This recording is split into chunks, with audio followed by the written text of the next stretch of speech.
Winter, slow to let go of Revachol, flecks some more wet snow from above.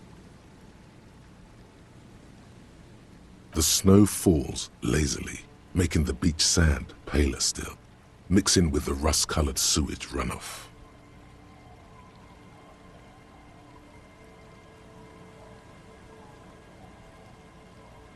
And to think, it seemed as though it were already spring. The melting snow seeps through your thin clothes. Grandmothers don't let their grandchildren out dressed so lightly in this weather. At least your hair is protected from getting wet and sticking together. You look around. More winding coastlines lined with abandoned buildings, crumbling piers, salt water lapping at their dark piles, grey and red forgotten city blocks, what remains of the pre-revolutionary effort to gentrify the coast.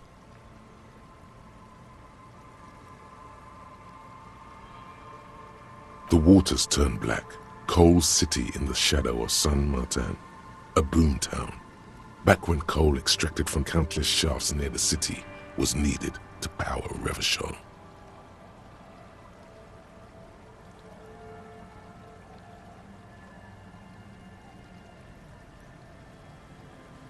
No more. The coal was supplanted by petroleum from the ocean floor and hydropower from the Esperance. Everything crumbled. These days, only the weakest remain in Coal City.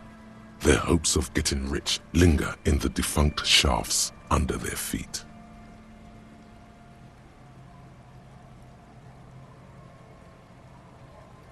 Below the old mines, l'Océan Municipal, Revachol's underground cemetery. Le Petit Rat braved the underground passageways, trying to get to Le Royaume.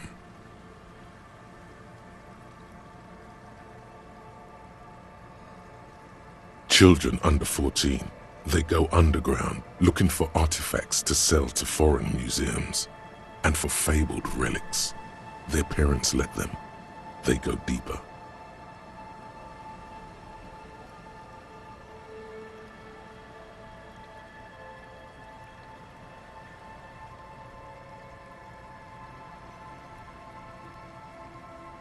Few Petit Rats return from the shafts. Even fewer find what they're looking for. A small child steps out of the black tunnel with silver trinkets in her pockets.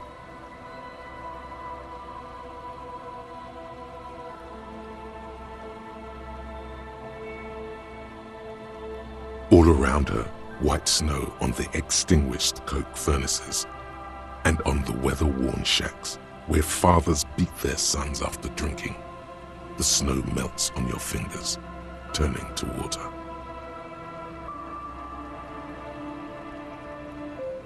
The canal you crossed to get here and beyond it. Martinez proper, the district the police forgot to police. There is laughter, lights, attempts at entrepreneurial activity, cynicism.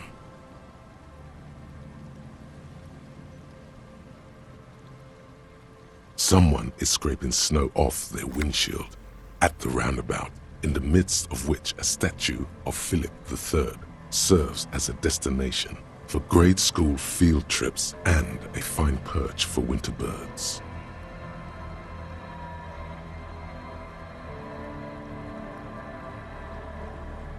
A fenced-off yard. There's a truck belonging to a logistics company parked next to the gate. Bright light from a building behind the fence reflects off its hood. Clean white light coming from the windows of a clean cube-shaped office building hidden amidst ruins. A secret. An abandoned church that's being turned into a dance club. 4 youths are hard at work there, making it ever harder core.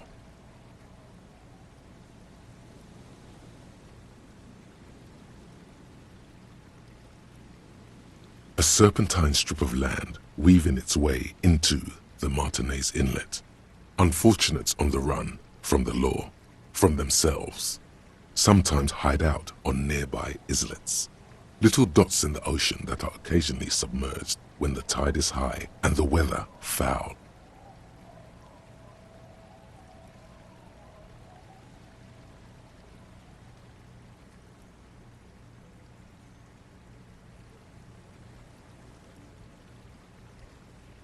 The remains of a camp on a jagged piece of rock, a tent, old dishes and cutlery, long since abandoned. A hermit crab scuttles among the debris, looking for a new shell. Further out, the lights burn bright on Resurrection, way beyond Martinez, a popular spa destination for ample-bodied Ozon kids with equally ample pockets.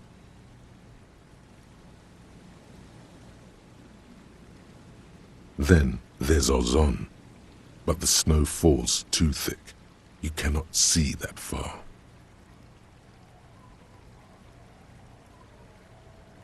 The Bay of Revachol, vastness, great depth, over 1,200 meters at its deepest. Water air brinier than hair. It is crisscrossed by huge cargo ships bearing company logos. Wild pines, Zam, Mauryan. And at the farthest reaches of the Bay of Revachol, the shadow of the coalition warship Archer, on perpetual patrol duty, ready to unleash artillery fire if you were to rise up against the market. You shudder. The raised motorway 881, with vehicles whooshing past one another day and night, while those who reside beneath the motorway attempt to carry on with their lives in the snow and the slush. And south of the 881 is the Pox. Was once a park, a place for reflection and recuperation for the patients of the old military hospital. In the 20s, it was used as a quarantine center during a measles outbreak that killed many children. Most everyone has avoided the hospital and surrounding park ever since.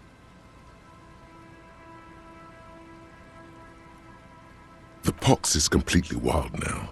Evergreen thickets covered in snow and industrial dust. Feral dogs and even wolves roaming in packs.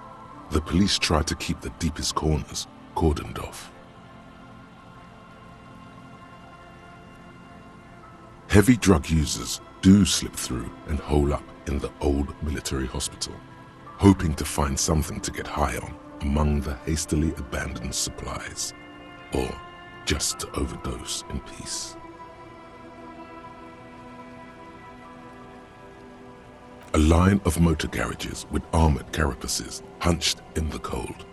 A mechanic is hard at work, patching up bullet holes in the side of a Capri 40. These are the garages of Precinct 41. Snow settles on the roof of the repurposed silk mill. It serves as your station. Shivering RCM personnel hurry in and out of the main entrance. Around you, the snow continues to fall. To the west, the ocean swells. The stairs descend to central Jamrock. A man named Cooklove has a snow-covered stall there in the market across the bridge. He sells kebab infested with fly larvae to your colleagues who believe eating it will make them immune to food poisoning.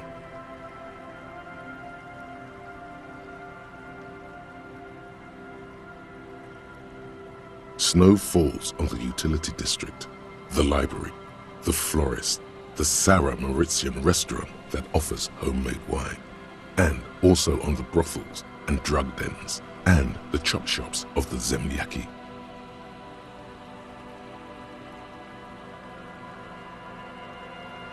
All of this built around a lake that formed in a meteorite strike. At the center of this lake, there is a little ship. There are lights at the bottom of its hull. They are lights directed toward the seafloor, looking for something, like whiskers.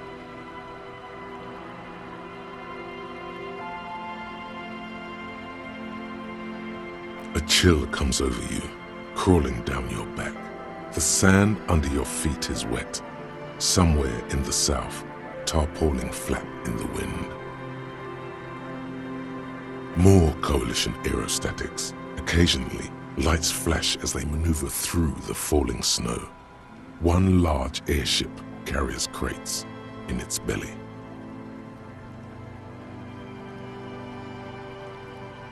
Layer upon layer of sand, poisoned with industrial runoff, for storm drainage, hidden bunkers. Rats scuttle.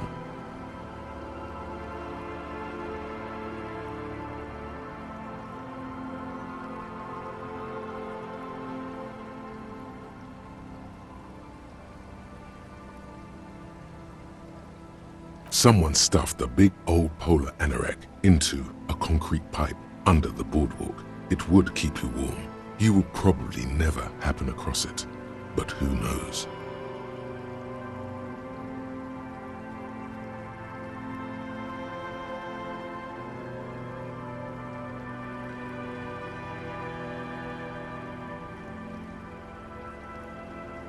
We should keep moving. Who knows when the snow will let up.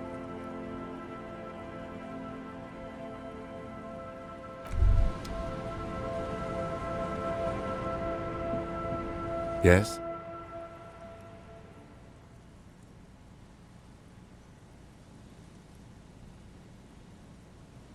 I'm glad to hear it, Detective. I was wondering when we'd get to this very subject.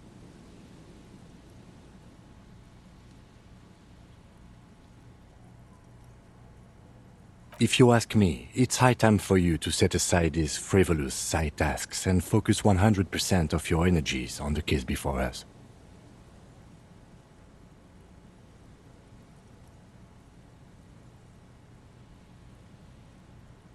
Why are you pronouncing it like that gentleman from the Institute of Stabilité? You know what? Forget it. What specifically are you trying to assign responsibility for?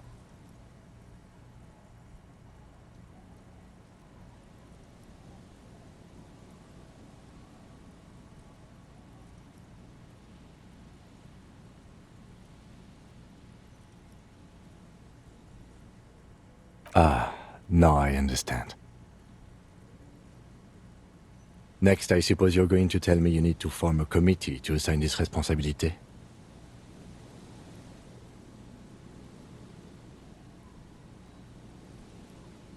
Fascinating. And here I believed your recent turn toward moralism was just an act.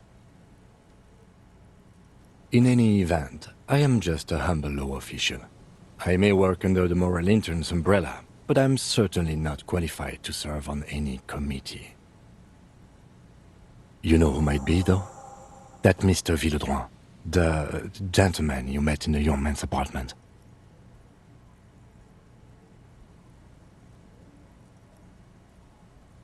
If I were trying to get in touch with the coalition, I would start by seeking him out. But first you might need to speak with his young companion.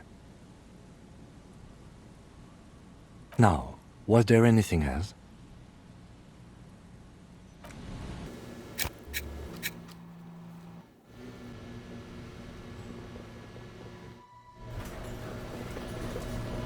Hi again, Gendarme.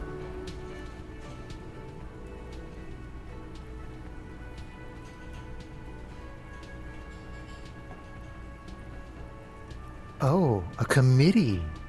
How interesting. And if I may ask, Gendarme, what is this committee about? He's all bemused skepticism. He doesn't actually care what you want with his friend.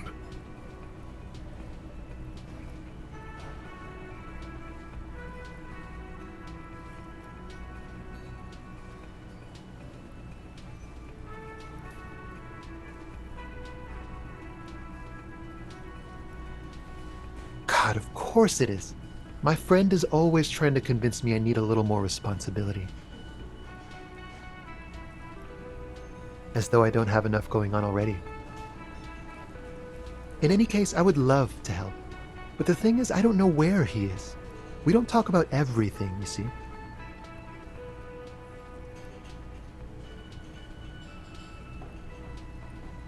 He might have mentioned something about making a tour of some historical sites up the coast.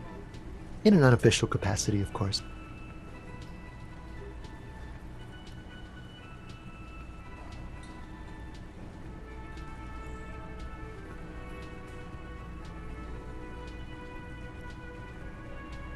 Not a clue. I'm not his agenda keeper, you see.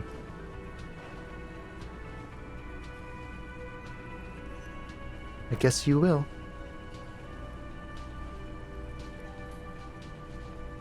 Bye-bye, gendarme.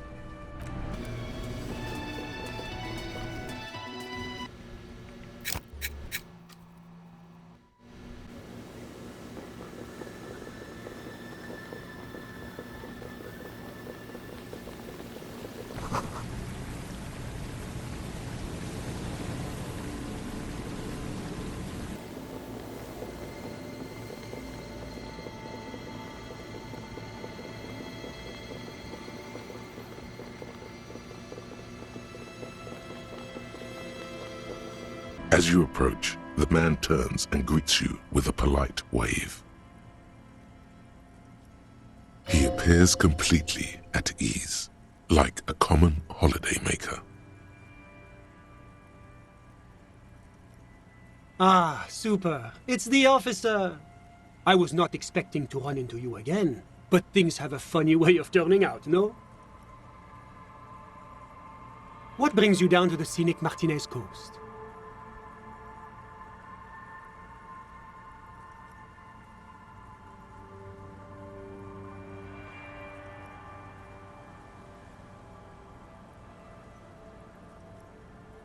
My friend, if it's la responsabilité you're after, I have good news for you. There's no need to form such a committee, because it already exists. The Comité de Responsabilité de Revachol, it acts as a sort of clearinghouse for coalition activities. To put it simply, they are the ultimate arbiters of la responsabilité in this part of the world. Yes, this is just the sort of reasonable authority you're looking for. I would offer to connect you with the committee myself, but alas, I am not actually in Martinez. What? Where is he then? He's speaking figuratively.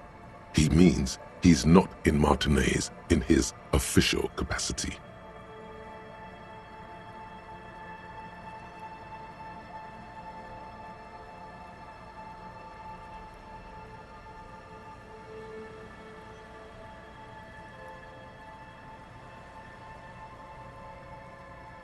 Précisément.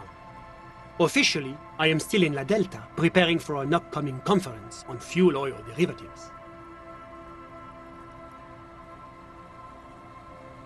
That's why it would be extremely irregular, or potentially even inappropriate for me to intercede with the committee concerning a district I'm not officially in.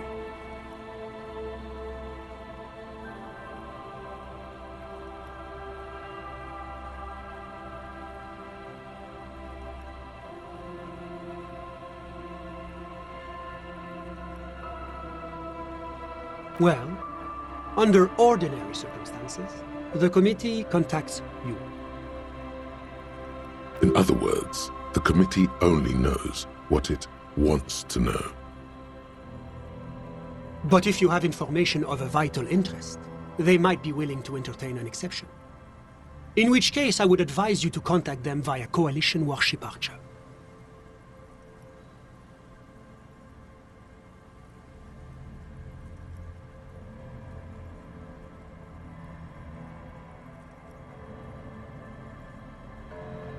You see, in addition to being an airborne artillery platform, Coalition Warship Archer is also the linchpin of the Coalition's surveillance and communications infrastructure in Revachol.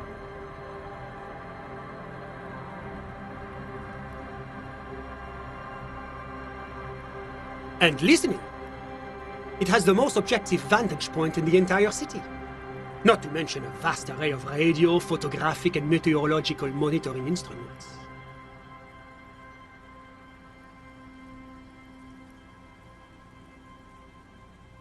I find it a great comfort to know there are benevolent powers watching over all, in strict accordance with the Wayfarer Act and the Bristol-Mune Conventions. The Bristol-Mune Conventions are a series of international agreements governing the treatment of military personnel and civilians in theaters of war, as well as occupied territories. In practice, they are more talked about than observed.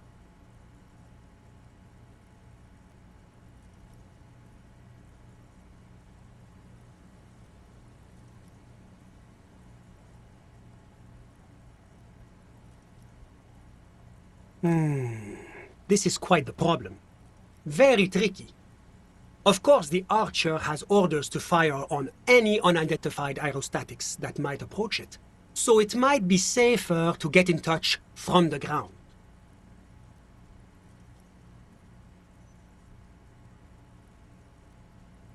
But in that case, you would require a radio transmitter capable of broadcasting on coalition frequencies. And that kind of technology naturally isn't typically available for non-coalition use. Yes, it is a bit of a conundrum. I suppose there might be some way to circuit bend your way onto those frequencies, but you'd have to be one of those techno-tinkerers to do it.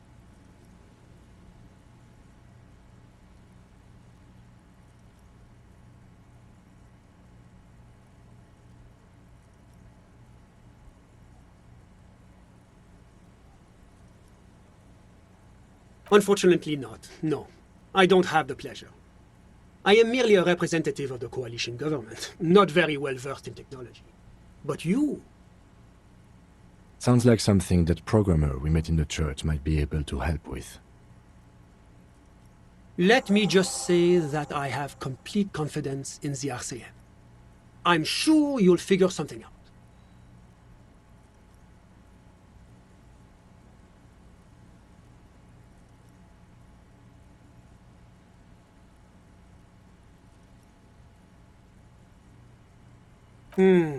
Well, that's très simple.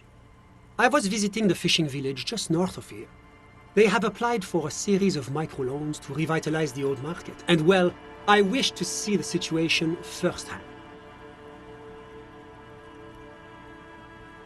And then, well, I had some extra time on my hands, so I decided to stroll down here. It's quite peaceful, isn't it?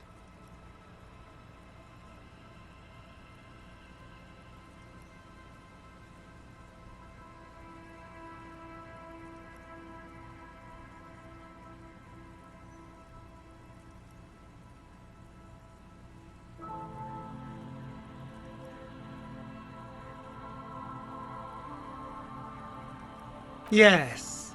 There's nothing like a stroll along the coast to lift one's spirits.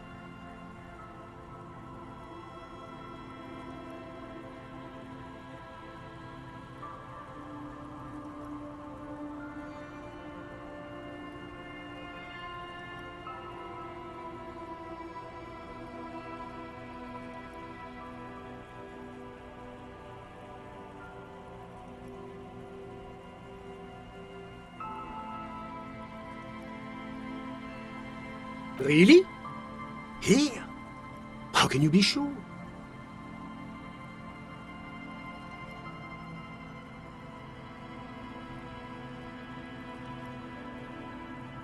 Ah? Is that what those pockmarks are? I might have guessed. Fascinating how much history is contained right here, if only one knows where to look for it. You feel like there's something you could say here, if only you really knew what was going on. Ah bon? I'm all ears, officer. Always my pleasure to be of assistance to the RCM. Godspeed, and if we don't meet again, bonne chance.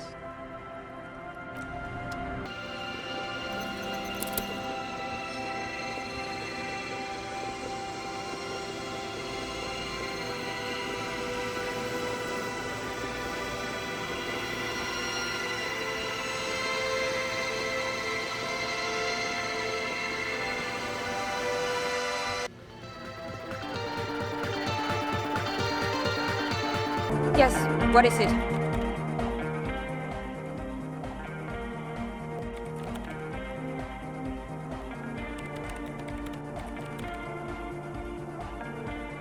You're asking me to circuit bend onto coalition radio frequencies. You want to know, is it possible? Probably. But is it a good idea? I'm not so sure. The main difficulty will be finding an antenna powerful enough to reach those frequencies. Unfortunately, you can't exactly buy mega long-wave antennas off the shelf. She's not joking. Even the RCM has to receive special approval from the coalition to access that kind of equipment.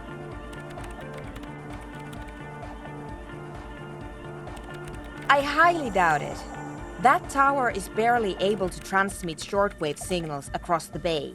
To generate megalow frequencies, we're going to need a much larger antenna. I don't see any alternative. We're just going to have to build the antenna ourselves.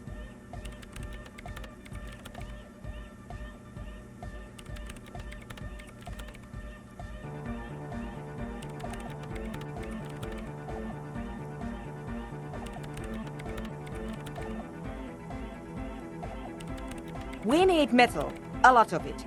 The taller the structure, the better. Something that is both prominent and easily accessible. If it's near a power source, even better.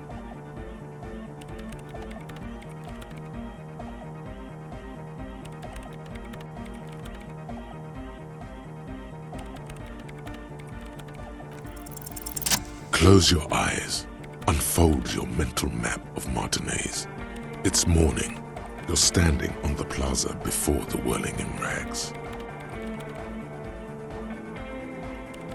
The wind pushes a piece of tear across the cracked tiles. From the north comes the malicious laughter of two children. Your eye follows the tiles west. You see a bench and a few twisted, pitiful trees. Then, just water. From behind you, a low, spectral voice whispers, "Nay." Beyond the unkempt backyard rises a monstrous assemblage of concrete, plaster, and corrugated sheet metal. The voice again, more urgent now. "Nay." Just a moment. That voice isn't human. And it's not saying nay. It's saying nay.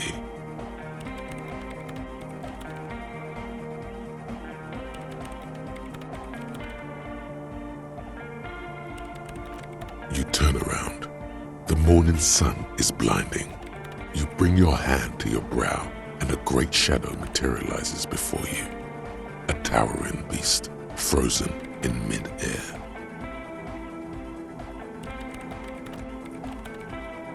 The dead king and his horse. It could work. It may work, you think, but why do you feel like there may be a terrible cost? We'll need an adequate power supply and a great quantity of cable. If we connect the cables to some of the stranded lorries, we could theoretically increase the antenna's wavelength exponentially.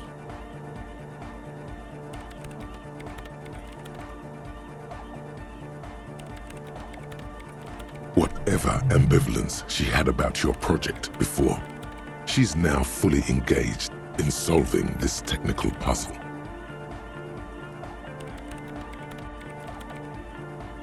It's completely ridiculous, but I believe we could transform the entire roundabout into one solid fractal antenna.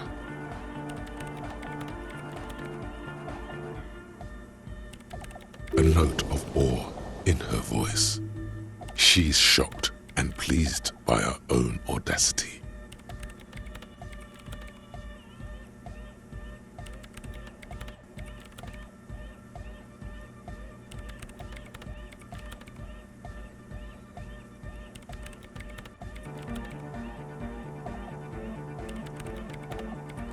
Your sense of style isn't my concern.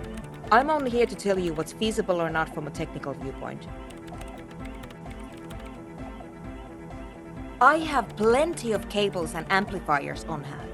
The power supply, I will secure on my own. All we require now is the radio transceiver itself.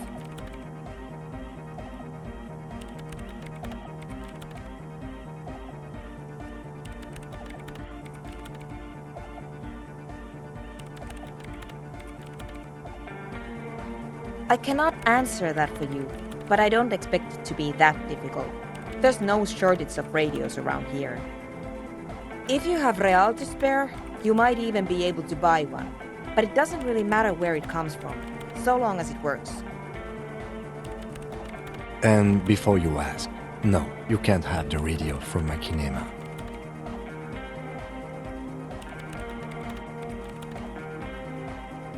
I highly doubt that.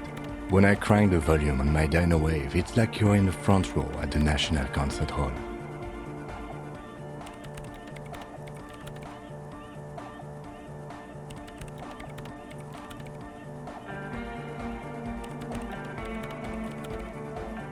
There is no need to go out of your way to find a top-shelf radio for this purpose.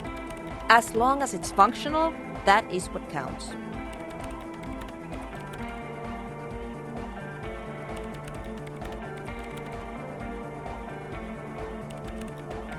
Absolutely not. My reign prefect is my livelihood. If something were to go wrong, it would be a disaster. Certainly, though it requires a fair amount of technical finesse to remove them. Frankly, it's not worth the bother. Just find a regular radio. That sounds like a perfectly adequate radio.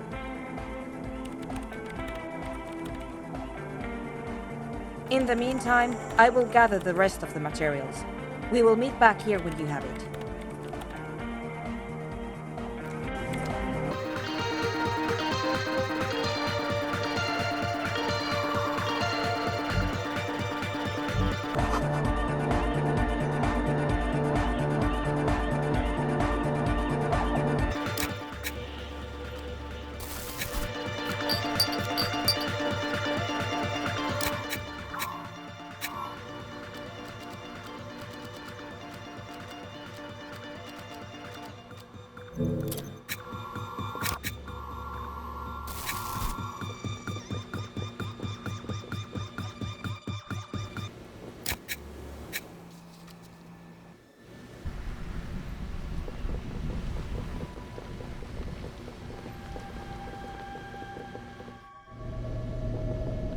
Hello, hello. Let me know if I can help you with anything.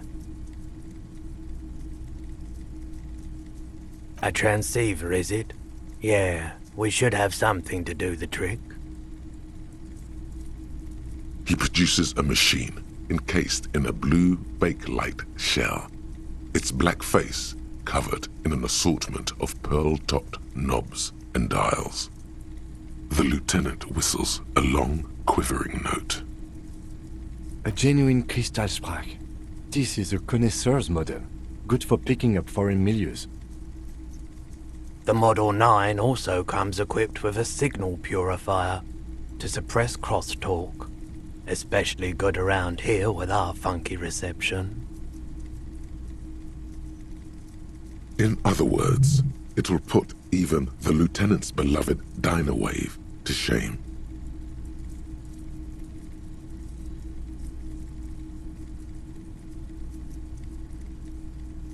It's about as close to perfection as a transceiver gets, and we're only asking 120 real for it.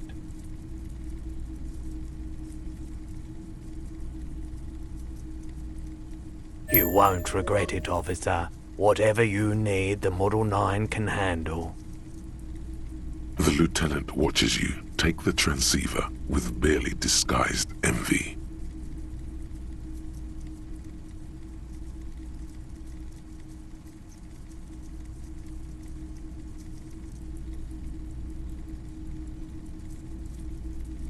Not at all, Detective.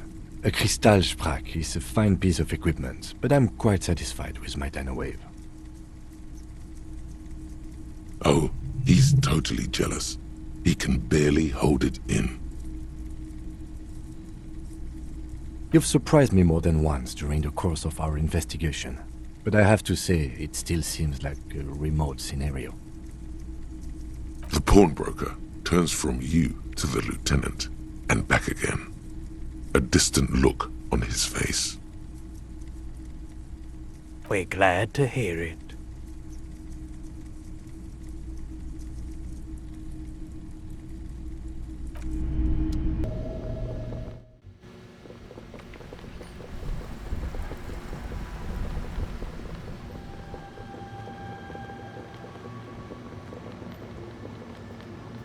A lorry abandoned by its owner. The smell of cigarette. Something odd about the passenger seat. The seating fabric has been pulled. It takes a few moments, but eventually the transceiver slides from its greased socket mount with an eminently satisfying ching. Nearly the same sound produced by the action on a good breech loader. You can't fail to notice. As you take the transceiver in your hands, the lieutenant bites his lower lip, apparently deep in thought. Funny, isn't it?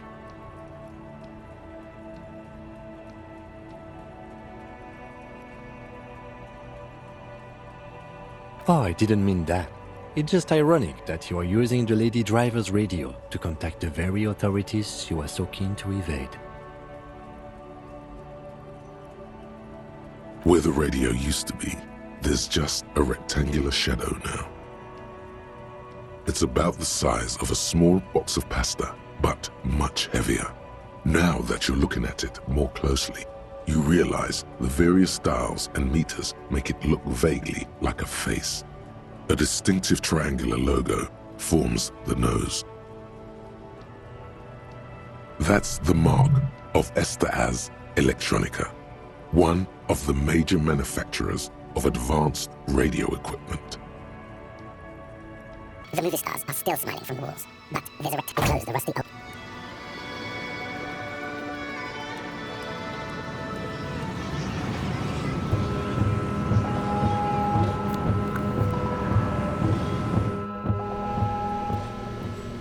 A common office radio, like any of those found in countless waiting rooms, lounges, and other semi-public spaces all over the world.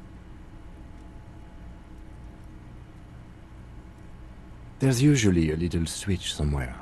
Ah yes, it's the one that says release.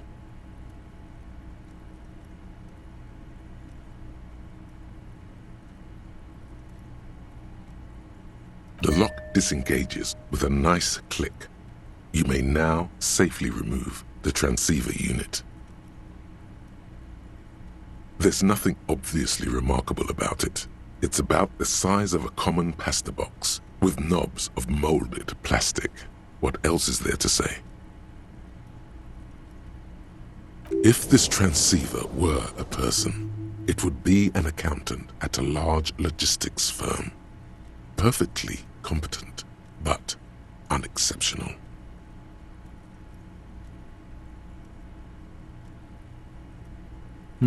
I don't think the people who typically buy these machines are very concerned with questions of style. The transceiver appears slightly hurt by your comment. There's nothing obvious. If this transceiver were a person, it would be an accountant at a large logistics firm. Perfectly competent. I'm not sure where you're getting that. It's a perfectly fine transceiver, and this is a perfectly ordinary office. The transceiver appears slightly bewildered by your comment. There's nothing. If this transceiver were a person, it would be an accountant at a large logistics firm. Perfectly competent, but unexceptional. I'm sure the transceiver understands, Detective. Now let's go. It's true. The transceiver appears quite forgiving. There's nothing. If this transceiver were a person, it would be an accountant at a large logistics firm. Perfectly competent. I suppose it does have a certain no-nonsense appeal, if you prefer that sort of thing. The transceiver appears quite at peace with its appearance. There's nothing. If this transceiver were a person, it would be an accountant at a large logistics firm. Perfectly. Very good. Let's get going then. The transceiver appears glad to be of service. With its transceiver gone, the radio has ceased its persistent buzzing. It is as silent as a headstone.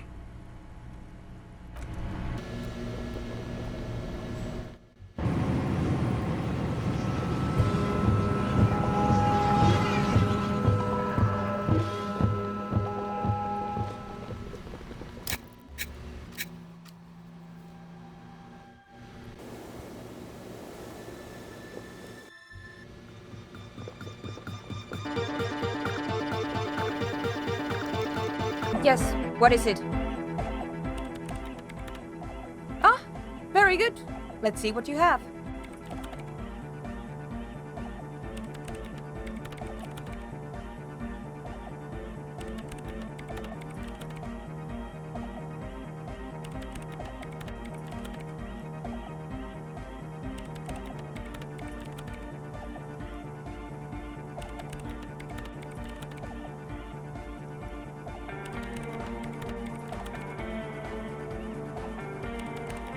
Is this a Kristallsprach? The Model 9 is an excellent piece of equipment. I don't know what you had to pay for it, but it should work very nicely.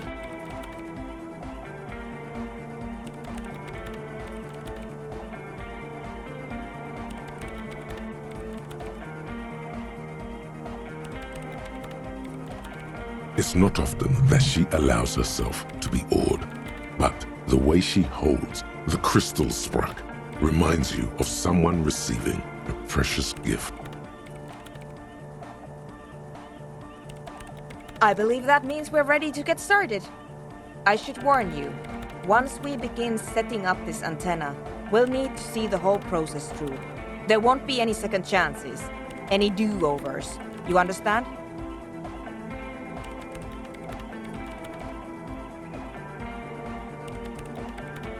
So if there's anything you'd like to get in order before we depart, I suggest you do it now.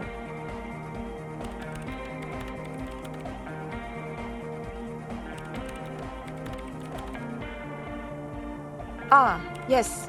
I wasn't sure what to do about that, but then I discovered an abandoned power source down by the edge of the bay.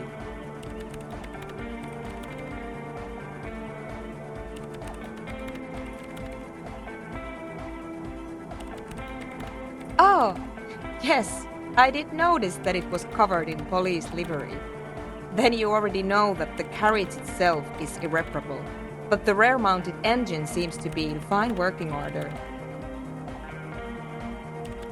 My intention is to run a power cable from the engine up to the antenna. It won't last forever, but it should give us enough time to establish a connection with Coalition warship Archer.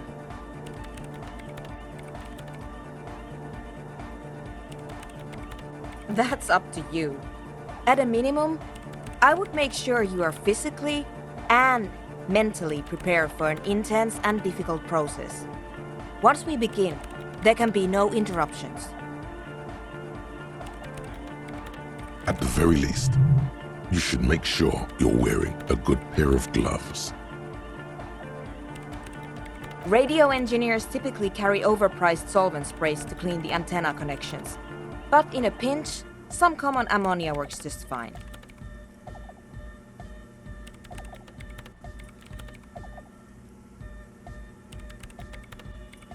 Finally, there's the question of stimulants. Some people prefer to keep illegal amphetamines on hand to help with their work. I'm not one of them, but they do exist.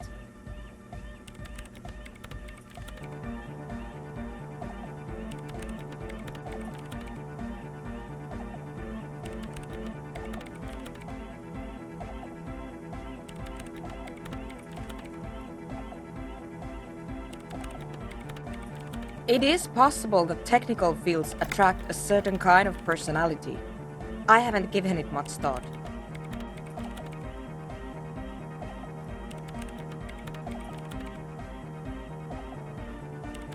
That's fine. Return to me when you're ready to go.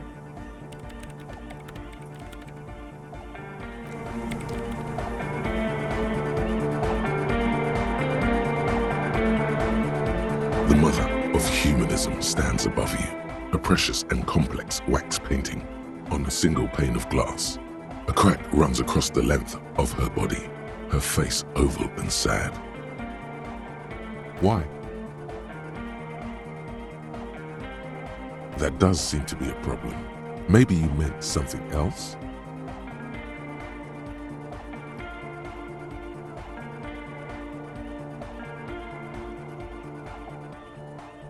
I don't know. What are we thinking of? Part of your mind has gone on to other things already. Only a strange little sadness remains. The mother of humanism towers above you, a wax painting on a cracked pane of glass. Nothing has changed in her expression.